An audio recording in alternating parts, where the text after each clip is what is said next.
magatubang kuno siya karon mga higala og kaso. No, labi na diha mga higala sa ginatawag nga court martial. No? Kay nahimo mga higala sa iyahang sa maong tao.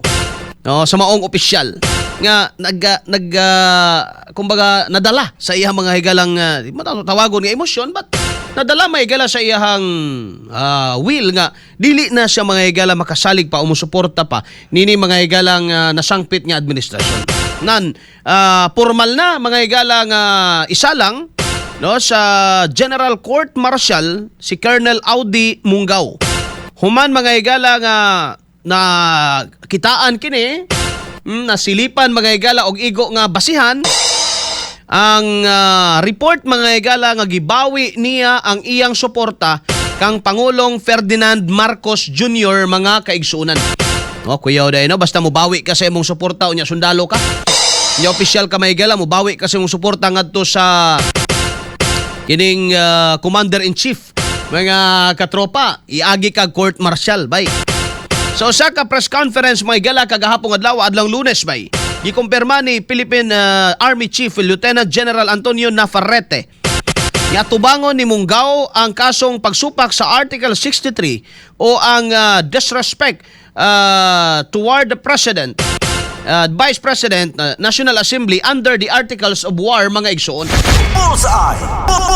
Sumala mga higala kang Navarrete kini human may higala ang investigasyon nga sa training command nga gilangkuban mga higala sa board alang mga higala sa nasampit nga pagtaral mga katropa. Kanumduman nga si Munggaw gikaingon may higala nga nagpagula og mensahe, nagpagula mga higala og kinibang iyahang sentimiento mga kaigsunan nga nag-withdraw siya sa pagsuporta niya mga higala ngadto na sa Pangulo sa Pilipinas si Pangulong Bongbong Marcos. Well, due mga higala to the issue of course no sa nagkadaiya mga higala nga mga issue nga naglangkob naglimin mga higala sa atong katilingban nga of course mga katropa naglambigit sa pangalan sa nasangpit mga higala nga leader. Si Colonel Munggaw mga katropa no matud pa mga higala nagpadayag lamang no sa iyaha mga higalang pagbati isip usa ka Pilipino apan gumikan lagi mga higala kay siya usaman ka opisyal mga higala diha sa ato ang armadong kusog sa nasod muna mga higala nga magatubang siya karon niini mga higala ang ginatawag nga court martial mga kaigsunan. Pait pa malandongon nga kung ikaw mutingog di ay no batok mga higala sa imuhang labaw bisan kung dili na mga higala tama ikaw na magatubang gihapon karon mga higala og kaso. Sa samang paagi mga higala isgutan nato sa lokal gamay dong.